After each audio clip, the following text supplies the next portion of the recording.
It's top secret. These machines were in the vanguard of the Soviet military. Now, the Russians reveal why their planes and their pilots are still dangerous. If you did this in American airspace, you wouldn't have your career left. Open her up and let her... I tell you, the Russians are pretty good pilots. I mean, those guys, you get in the right circumstances, are going to be could be a very lethal force. I'll put it this way. A pilot in an F-18 and a pilot in a MiG-29 should be friends. I wouldn't want them to come into conflict with each other, to fight against one another. They're no dummies. I mean, those are some pretty smart people over there, and heroic people. Many believe it would have been a close contest. America's jets and pilots against Russia's. But they would have approached the battle very differently. Kind of the whole philosophy of Russian fighters is rugged nature, max performance, passive weapons, ease of maintenance in the field. All those combine into one philosophical bent that is quite different from Western fighters.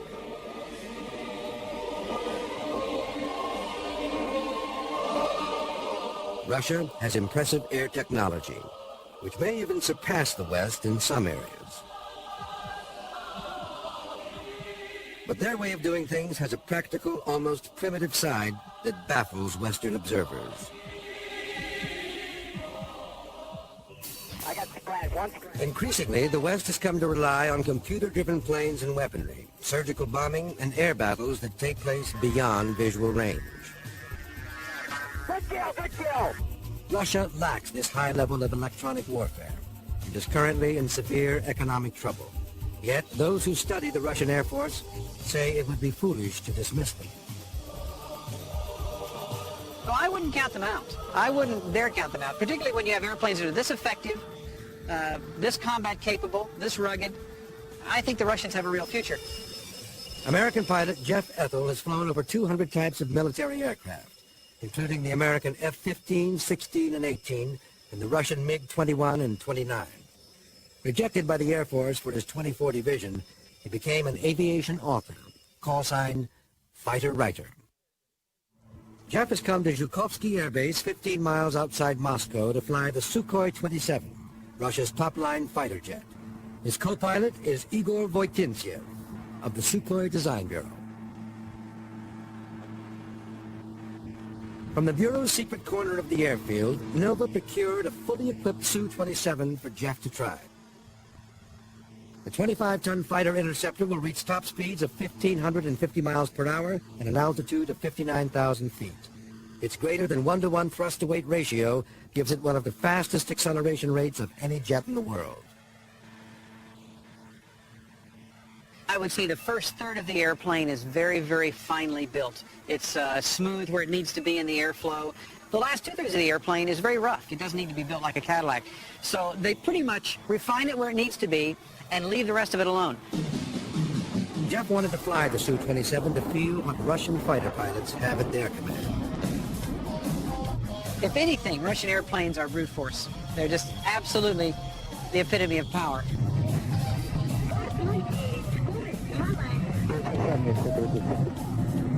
And the first thing we did was a terrific low level. And Igor was quite happy to be right down in the street.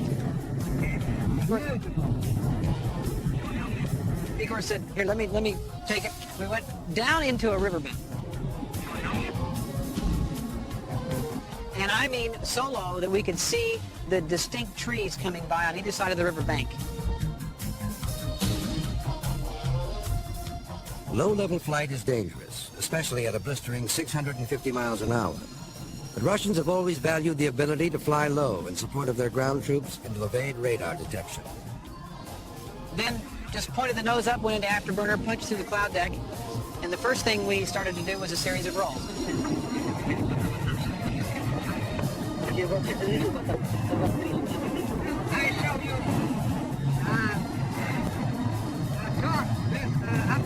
Okay? Pulling high G in this airplane did not seem to be as uncomfortable to me as maybe in some other airplanes. Probably not as good as an F-16 because you're lying down a bit, but certainly easier than most airplanes that you sit up in. overshoot. Quite frankly, the capability is turned very fast, very tight and low. And that's an important capability for evading enemy aircraft fire, enemy missiles.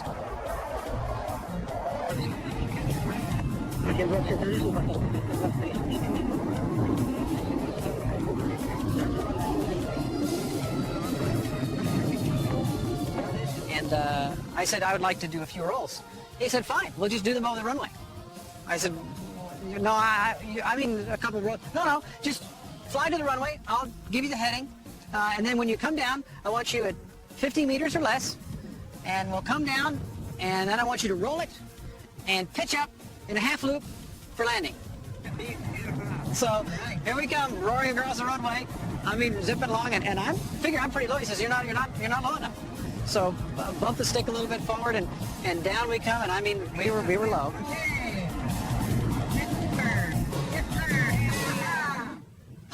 If you did this in American airbase, you wouldn't have your career left. There are many striking contrasts between Russian and American air bases, not the least of which is overall appearance. In the United States, daily fog sweeps for foreign object damage clear the flight line of the smallest bits of litter that could wreck a jet engine. At Russian airfields, metal scrap is tossed in the open. The grass is allowed to grow tall, even on the runways. Birds, lethal to an engine if sucked inside, gather freely in the fields around the tarmac. To the Russians, there is an undeniable logic behind the mess. After all, the field of combat would hardly be cleaner. Walking around Russian air base is quite a unique experience for an American who is used to seeing everything picked up and nothing that can get in the airplane, and here that isn't the case. It doesn't need to be. Russian jets are designed to perform in less than ideal conditions. Retractable titanium grates protect the engine intakes on the Su-27, 30, and 35. The MiG-29 has doors that automatically shut on its intakes to keep them from inhaling debris. During takeoff and landing, the MiG's engine breathes through slits at the top of the wings. They build airplanes like tanks. The U.S. Air Force and the West builds airplanes like fine watches.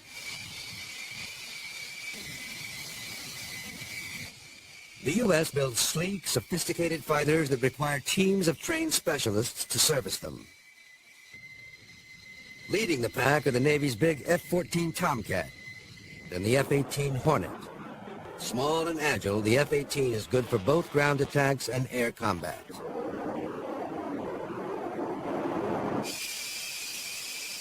The heavier F-14 carries a larger weapons load and more fuel than the F-18.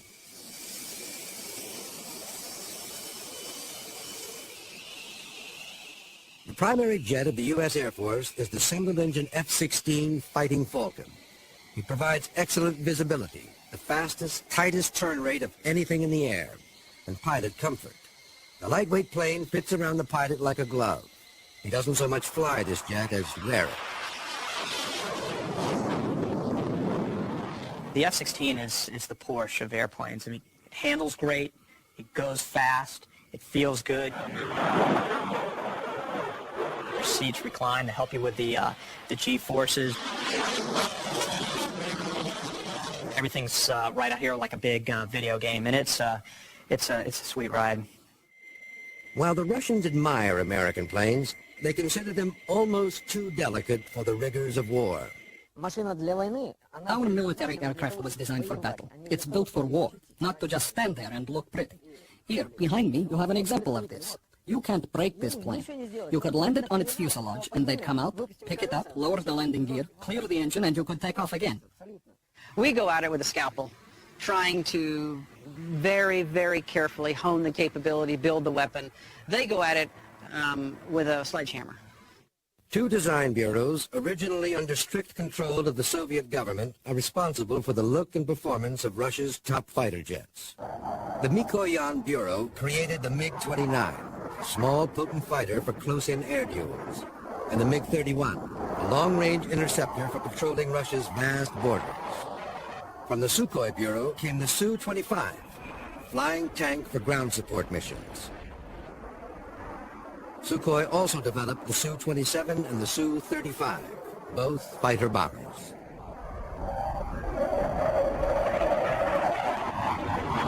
The Russians also claim they have the best ejection seat in the world, seen here in test footage. The seat propels the pilot out and away from the fuselage with a force of 20 Gs, while restraining his arms and legs. You know, it's bad manners here to compare what's mine to what's yours. But when I flew in the F-18, it took half an hour to buckle me into the seat. It's just not practical. In the final analysis, this can really reduce the battle readiness of America's Air Force. Here we just jump in and buckle up. In your planes, one person can't do it himself. You've got hands and legs going everywhere.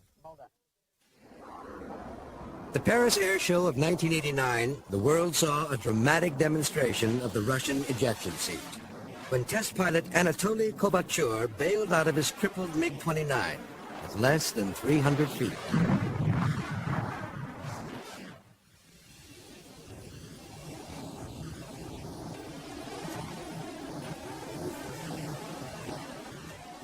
Kovachev walked away from the accident.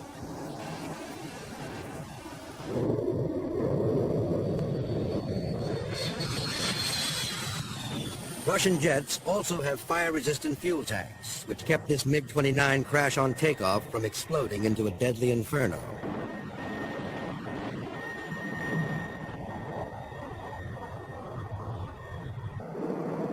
Russian test pilots were among the first to experience extreme G-force in the days before its effects on the human body were understood. Yet even today, Russian fighters wear only a partial G-suit, more like a girdle that fills with air to force blood back to the body's major organs and prevent blackout. You know, we always try to wear the maximum amount of G protection we can get.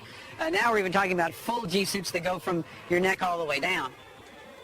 In Russia, there's also maybe a bit more of a, I'd say, a macho attitude toward flying. They sometimes do not wear G suits in their airplanes.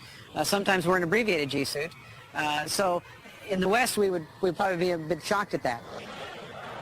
In the breakneck race for faster, deadlier fighters, Soviet Russia and the U.S. built machines that reached speeds in excess of Mach 2, twice the speed of sound. Maneuvers in the Su-27 or F-16 can put up to 9 times the force of gravity on the pilot. But it is how the two countries employ this technology that sets them apart. Russia's Air Force believes in preparing for the close, dirty air duel, where pilot skill and maneuverable aircraft are the keys to victory.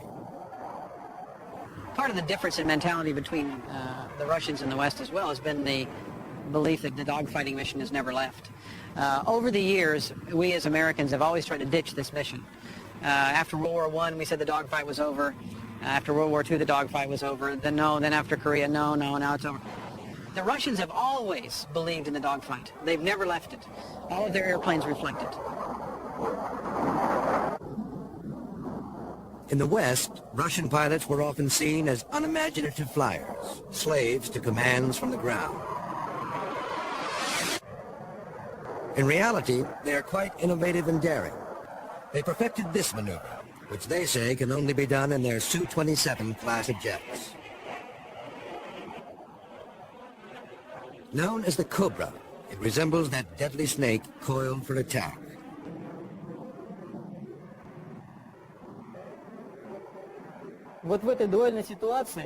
In a duel situation, if two aircraft are closely matched, it's hard to win the duel.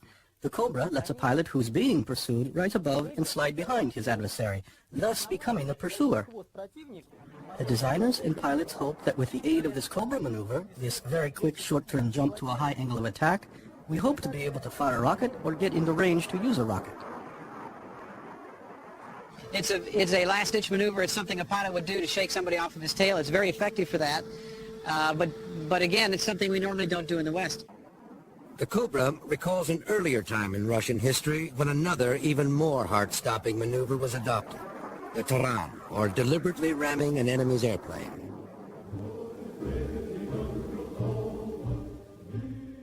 Taran was first employed in World War I by Peter Nesterov, who ran his propeller into the tail of an Austrian bomber. He did this because he ran out of ammunition. And Nesterov the practitioner, the pioneer of this technique, died, but his example lived on.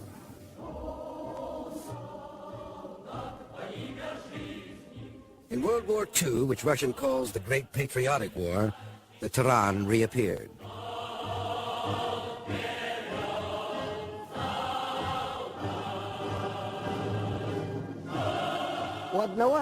One has run out of ammunition. He can't simply leave the battlefield, return home and say, "You guys keep on fighting, I'm going home." After all, that would be desertion. This pilot must continue with the battle.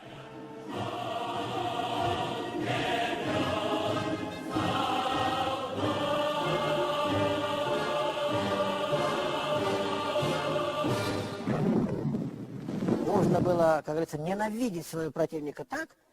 They have to hate their enemy a lot to be capable of doing this. And we call the pilots who were capable of doing this strong in spirit. It was only the strong in spirit who could carry out attacks like this. And we know that the fascist pilots did not do this type of attack. They were too afraid. For the Soviets at the beginning of the war, it was a pretty good calculation to take an I-16 fighter, a pre-war obsolete fighter, and ram it into a high-performance modern German bomber. I mean, the trade-off was very compelling. And awaiting you would be the highest award the Soviets gave, Hero of the Soviet Union. The first Taran hero who survived to tell about it was Viktor Tarayikin. He later perished in his second Taran attempt. Russia claims over 600 such kills during the war. But Taran was not a suicide mission like the Japanese kamikaze. The Russian is more studied. It has a certain element of desperation about it. It has the same sort of courage the Japanese had, but it has no religious underpinning to it at all. It's kind of an expedient thing to do. It comes out of a calculation that's made in the midst of battle. And most important, it's voluntary. You know, you're not part of a group of Taran pilots. There were never anything such as that. Russia's was a difficult and bloody path to high technology, through revolution, 2 world wars, and Stalin's purges. Throughout the 20th century, there's always been a tendency in the West, particularly among Anglo-American observers, to discount Russian aeronautical achievements. It was the Russians who invented strategic bombing in World War I, using squadrons of their 4-engine Ilya Muromets biplanes. The plane was big, it was huge. In fact, it was the first really big airplane in the world. But German aces and small fighters began shooting these planes out of the sky. The aerial dogfight was born. With cockpit-mounted machine guns and pistols, pilots in the Imperial Air Fleet of Tsar Nicholas II honed their dogfight skills. They were the sons of aristocrats, their planes mainly French and British models. When Russia's Civil War erupted, a mix of these same foreign planes battled each other in the struggle of the whites against the reds. It was the last stand for the Tsar's Air Force. In 1917, the Bolshevik regime took up the banner of combat aviation, along with a new breed of pilots. Lenin felt that, like a lot of people did in the 20th century, the airplane was emblematic of everything that was modern. So the Bolsheviks did show an early appreciation of aviation, and later on under Stalin, they of course would showcase it as one of the great achievements of the Bolshevik regime.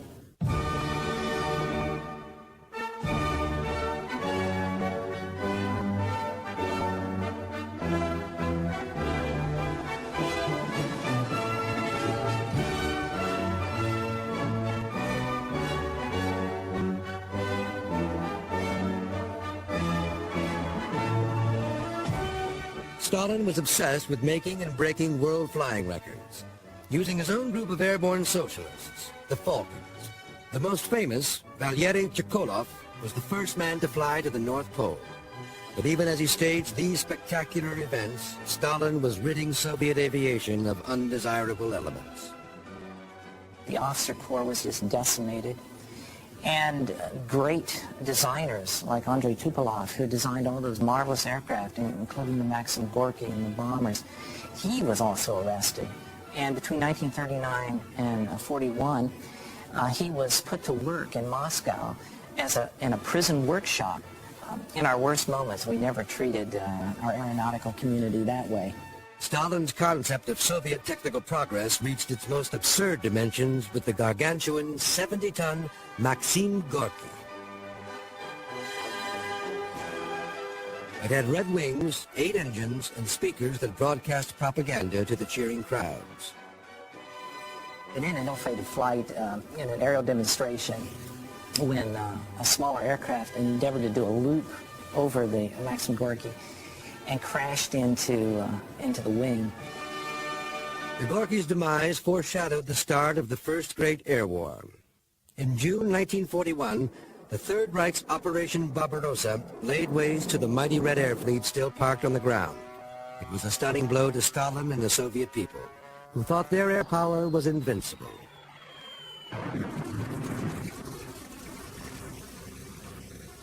Russia struck back using outdated planes the Luftwaffe had missed. Brave female pilots flying fragile Po-2 biplanes made after-dark bombing raids on German troops camped outside Moscow.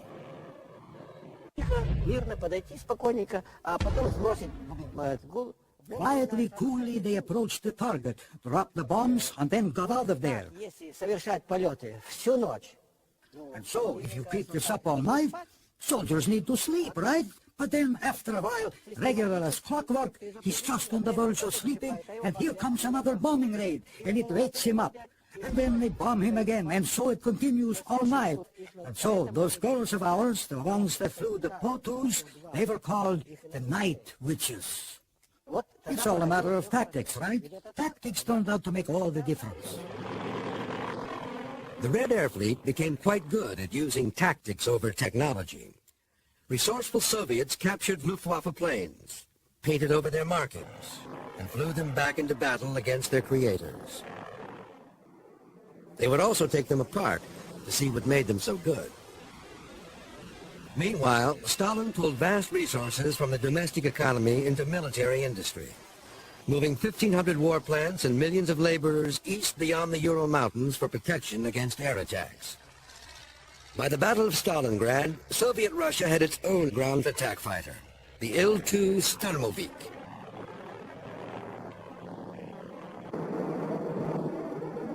Sometimes machine gun fire at oblique angles would just bounce off the aircraft. It was very sturdy, very difficult to shoot down because of its resilience. And this is the very kind of aircraft that the Soviets delighted in using.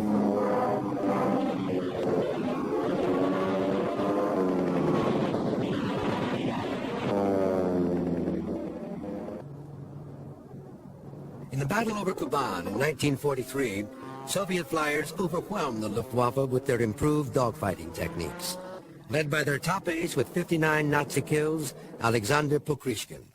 Это не только воздушный боец, который мог вести воздух. He was not just an outstanding aerial dogfighter, a man who knew how to shoot down enemy planes. He was also a great commander. He taught his subordinates how they too could shoot down enemy planes.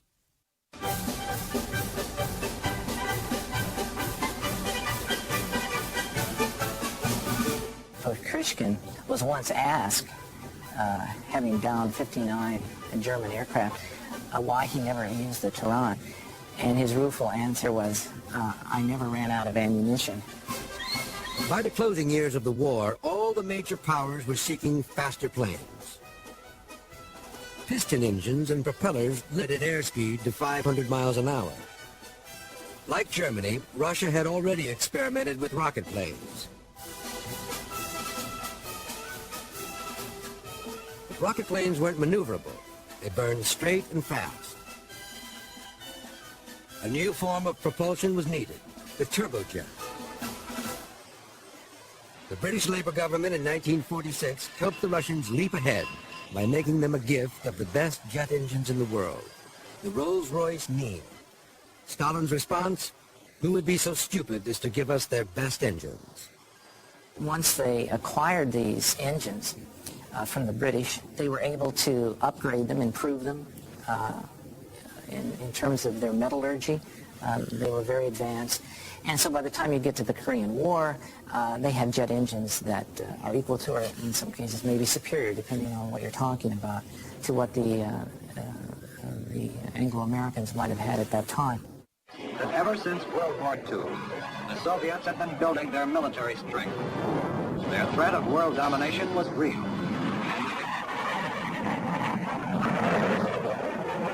The big shock in Korea was the appearance of a stout, fast, extremely maneuverable fighter jet built by Soviet Russia, the MiG-15. They were flown by North Korean pilots, but their early kill rate against the Americans was astonishing. Now it is known that there were also Russian aces in the cockpits of those MiGs. The Russian participation in the Korean War, even today, is a shadowy episode. And slowly we're seeing in memoirs and articles and historical literature more candor and detail about what the Soviets did. На таких самолетах наши летчики в Корее встретили. In Korea, our Soviet pilots flew this aircraft and scored many victories against the American F-86 Sabre. Среди нас, наших летчиков, да. Ну, например, такой я могу привести фамилия. I could cite the example of Shutyagan, a hero of the Soviet Union. He received this distinction in Korea for shooting down 11 American Sabres. In the middle was Shabja, who shot down either 5 or 6. Yes, there were such pilots. То есть летчики такие есть. Да и еще We also have pilots who participated in this war and unfortunately did not shoot down any aircraft. There were also pilots like that. к сожалению, сбитых не имеют. И такие летчики тоже были. Korea was the last reputed use of Tehran, though enthusiasts believe there's still a place for it in modern warfare. Так подошел близко, что с ним делать? What if an enemy aircraft has closed in on you from the side? What will you do? You can't shoot him and you can't fire a missile. He's too close. Well, it could happen. There's a lot to think about with these things.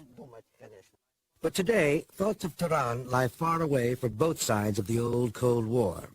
The clearly defined foe has temporarily vanished.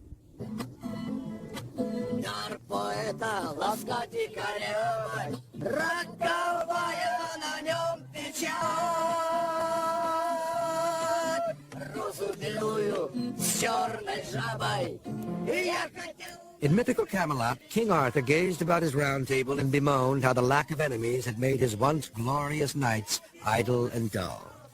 But Russia's warriors have not become slack in peacetime, despite what a Westerner might make of this scene. In Russia, it is not politically incorrect to drink, smoke, and pull 9 Gs the next morning. These are the Ruskiya Vityatsi, or Russian knights, enjoying a day off with members of the Sky Hussars and Martins. These men were once known as the Guard, the Soviet frontline air defense fighters who protected Moscow. Generally speaking, we never had hostile feelings toward the American people nor toward American pilots. Decent people are valued by all of us, and so it turns out we were not enemies. The Cold War was not between the people of America and the Russian people. It was between Russian and American politicians. The Russian Air Force has always viewed itself as defending the homeland. They like to point out that America has fought all its air wars far from home. The Russian people never go looking for enemies, because our history has been so very bloody. And so there are no major plans, since we are purely defensive, not offensive forces.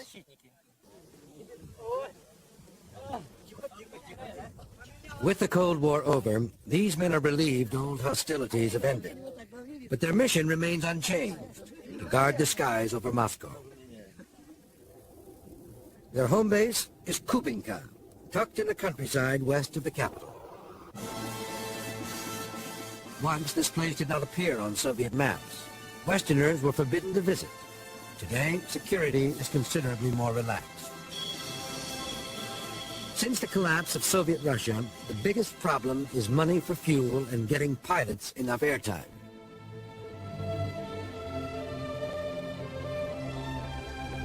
So Kubinka pilots have taken on the additional role of aerobatic flying in air shows, which pays for their practice.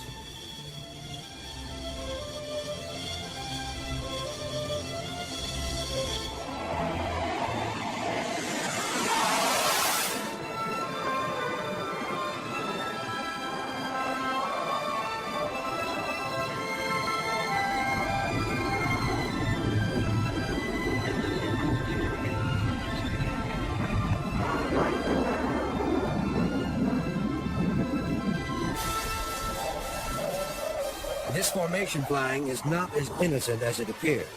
Unlike the U.S. Navy Blue Angels, who fly special stripped-down F-18s, Kubinka pilots fly the same military jets they were taken to battle, and they alternate between aerobatic drills and training for actual combat. I can be flying loop-de-loops here today, and tomorrow I'll be at the military training ground dropping bombs and firing my cannon. And also, our aircraft aren't sports aircraft. They're military aircraft. At any time, we can just load up some rockets and take off without any downtime in between. Lieutenant Colonel Alexander Gardenev is commander of the Sky Hussars at Kubinka. He has reached the highest level a combat pilot can achieve, that of Luchik sniper.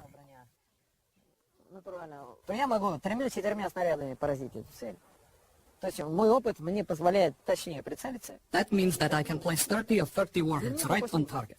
My experience allows me to sight better than most pilots and destroy the targets. I don't have any problem whatsoever with destroying moving targets.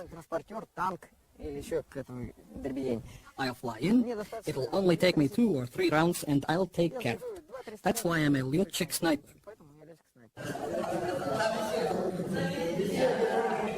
Russian pilots sign on for 25 years of service, as they did in the Soviet Air Force.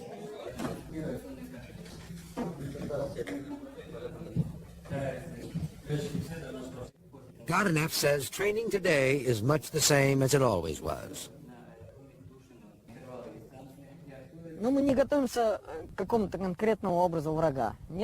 We don't prepare ourselves for any specific enemy. No. We prepare ourselves to be ready to fight. Whom we fight does not matter. What difference is there? I mean, the maneuvers will be the same. The tactics will be the same. Our mission was always to master the technical aspects of our tactical maneuvers, to learn how to use them skillfully. And who cares what kind of insignia is on the other plane? Lord, he won't ask me if I have a cross or a star on my fuselage. He's an enemy. Shoot him down and then move on. That's it. The Sukhoi 27 has advanced electronic weapon systems that will lock onto and attack 2 targets 40 miles away. But Russian electronics are not as sophisticated as U.S. systems, and the Russians aren't as confident that battles can be won without actually seeing the enemy. All Russian fighter jets are equipped for close fights with the biggest gun in the business, a 30-millimeter cannon that fires 50 rounds per second. But they also carry bombs and medium and long-range missiles.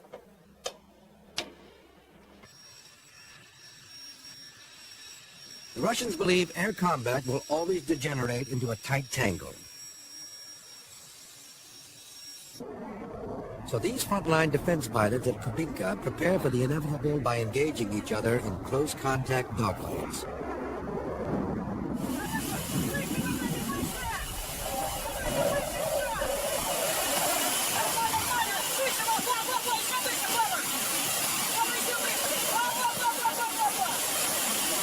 All these airplanes have been dogfighters, and as of yet, they have not left that mission. I think it's smart, because basically once a furball happens, once you get merged in this large fight, you're going to have to visually acquire and outmaneuver your target.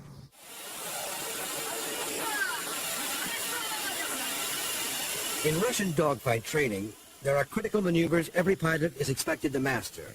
One is the kolokol, or bell.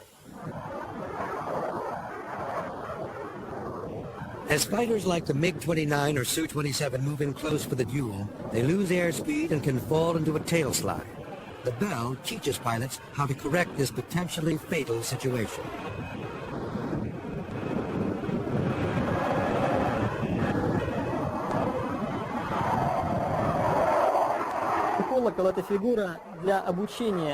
The bell is a maneuver for training pilots how to control their plane at 0 airspeed, so they won't be afraid of these speeds and will know what to do if they encounter them.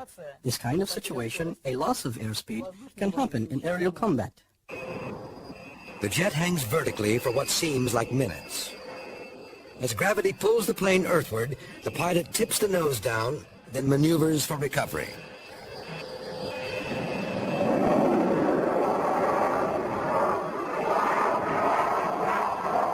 It goes to show you again what the Russians are willing to do to max perform their airplanes. They really want to push them to the limits. They want to know exactly how far this airplane can go in combat and what it can and can't do.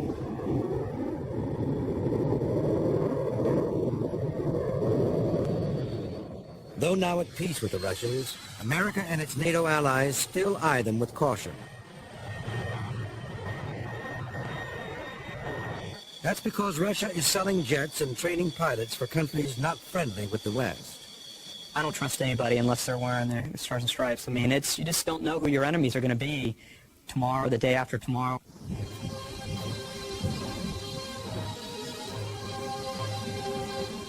The warrior's sun rises over the Naval Air Station at Oceana, Virginia. Here, a select group of Navy flyers train to fight an unknown enemy in a Russian jet.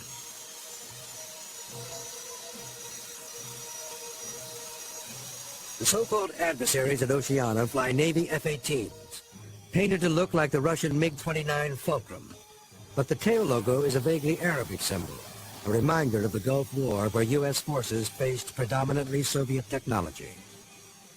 Our worst nightmare, if you will, of going head-to-head with the Soviets, which would certainly be bloody and painful, has been diminished, but there's still plenty of other things going on. It can be pretty scary. And all it takes is for one MiG-29 out there to shoot at you, and it could ruin your whole day.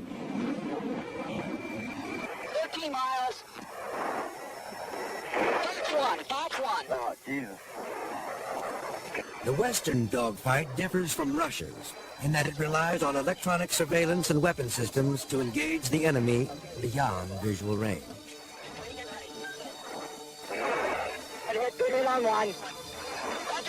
In other words, we want to just fire our weapons and kill him before he even knows we're there. Certainly you need high technology. You need equipment that's going to work right. You need to be able to reach out and touch somebody. But what you can't forget is that you have to be able to train. Like Russia, the U.S. military is having trouble paying for fighter training. In recent years, money for dogfight programs has been severely reduced, and greater emphasis placed on preparing for surgical bombing missions like those in Desert Storm. Oceana is one of the last remaining air-to-air fighter programs. We've just stood down all the aggressor squadrons in the Air Force. There are none. The Navy is toning down its aggressor training. Somebody famous said, and I don't know who it is, you fight like you train, and when you quit training, you're going to lose that edge. You're going to lose that war fighting capability. And I think that the worst thing that they could do would be to shut these adversary squadrons down. One irony of the post-Cold War era is that former enemies now face the same dilemma: how to continue financing what it takes to stay in this game. As they've done time and again, the Russians turn their desperation into a practical solution. They keep the cold, hard cash coming in by selling rides in their combat jets. How nice. Oh, it's almost beyond description. One of the most exciting thing I've ever done in my life.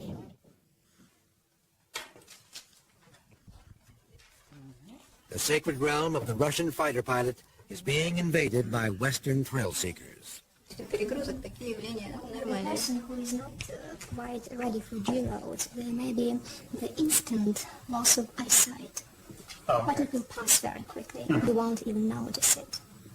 John Karasawa, a young California electronics specialist who loves fighter jet video games, couldn't resist when he learned he could fly the genuine article for $15,000. Requirements for the joyride were not very stringent, just the most cursory physical exam. Then a briefing from pilot Alex Garneyev, which assured the student of a gut-wrenching ride. Okay. The normal one is you make first half of the loop and then fulfill. This is normal. And so on. Okay. All others I'll explain you. Okay. We'll mention the order of ejection once more. And then we'll fly. Okay. If you're ready, we'll go and change. I think so.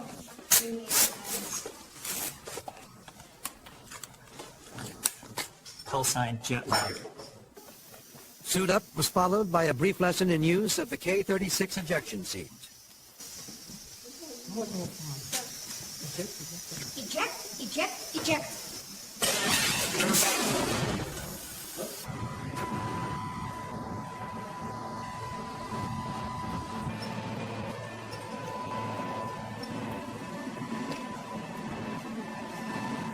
With John buckled into the cockpit, there was one small final detail: signing the release form.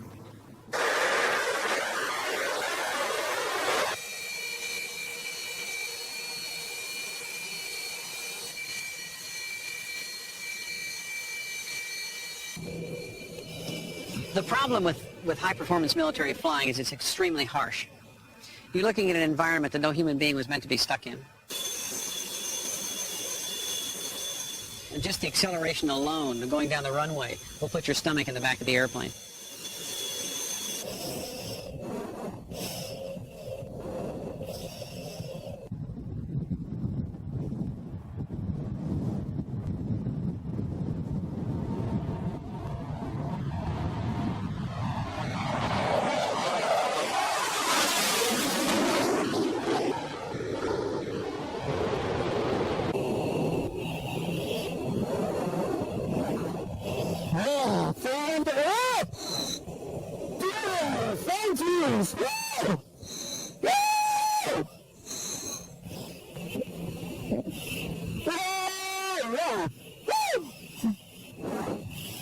You put a person in an airplane like this, and their inner ear spins, they're pulling many G's, they're going upside down.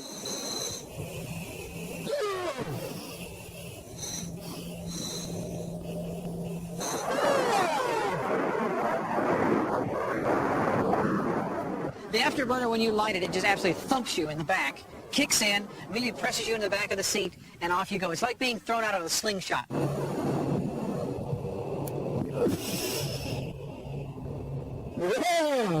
The problem is that most people don't realize how violent it's going to be. And as a result, what happens is they get in it, they don't know they're getting sick, and all of a sudden, they're getting sick.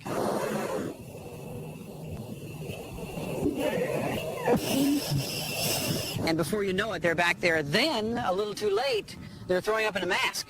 And I call this kind of the zoom boom throw up in your helmet ride, which is a terrible thing to do to a human being, really.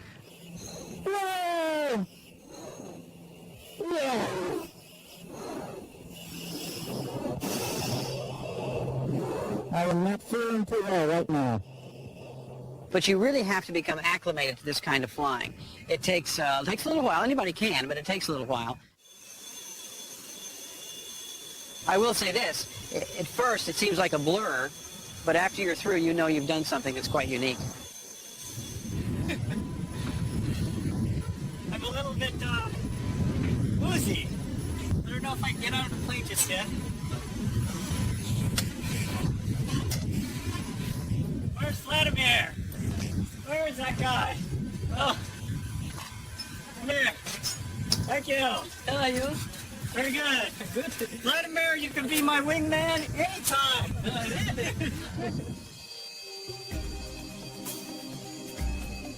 Along with selling rides, Russia makes money selling modified Su-27s to clients like the United Arab Emirates and Malaysia.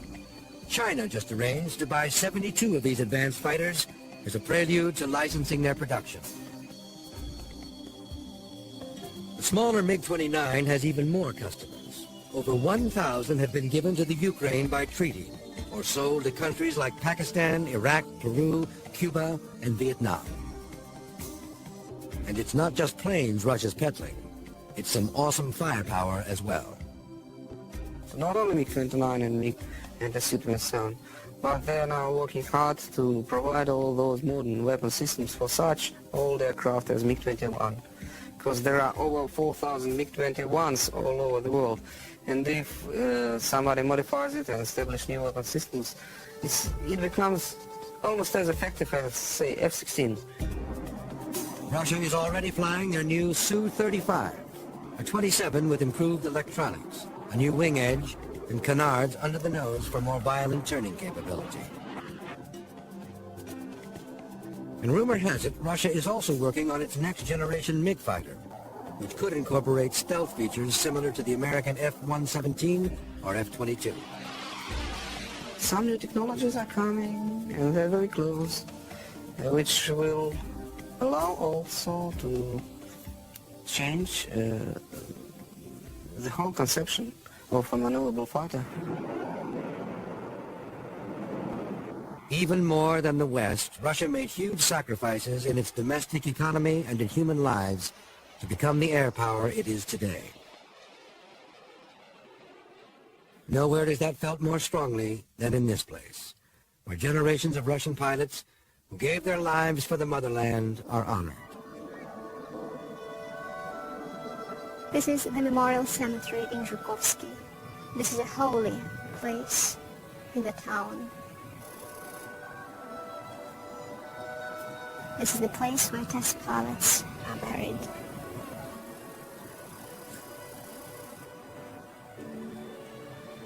Today is the anniversary, it's the 13th anniversary of my husband's death. He was killed in an air crash 13 years ago on that particular day. That's why I'm here. Families come to the graves, to the tombs. Pilots, friends come and recollect some scenes from the pilot's life, a lot of recollections.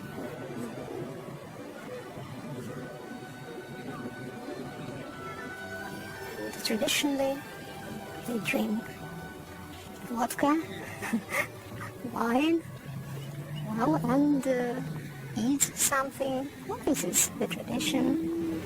If something is left in the glass, well, usually they leave just several drops of vodka at the bottom, and then they pour it on the grave. Final toast to fallen comrades. A universal gesture repeated countless times since the dawn of combat aviation by pilots of all nations.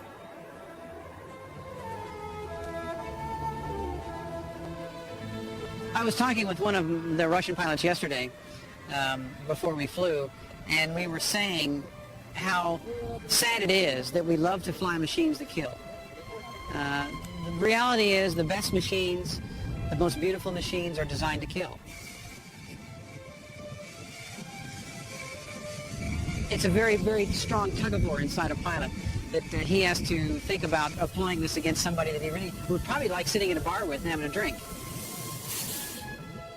We wouldn't look forward to a conflict. If they ordered us to do it, well, then of course we would. But I personally wouldn't want to. Pilots all love flying. That's what they love more than anything else. They don't love killing. That's not the issue. But to fly the most advanced and most wonderful airplanes, where are they? They're in the military. So you gravitate toward those powerful, beautiful, sleek airplanes. The powerful airplanes of the Russian Air Force and the tough, pragmatic men fly them helped make Russia a potent threat for nearly a century. The Russian Air Force has known hardship throughout its painful history, only to emerge a leaner, more formidable foe. Though now in economic and political crisis, the Russians will not easily surrender their hard-won position as leaders in combat aviation. Using practical, if desperate, measures, they continue their relentless pursuit of Slava Ruskoy Aviatsy, the glory of Russian aviation.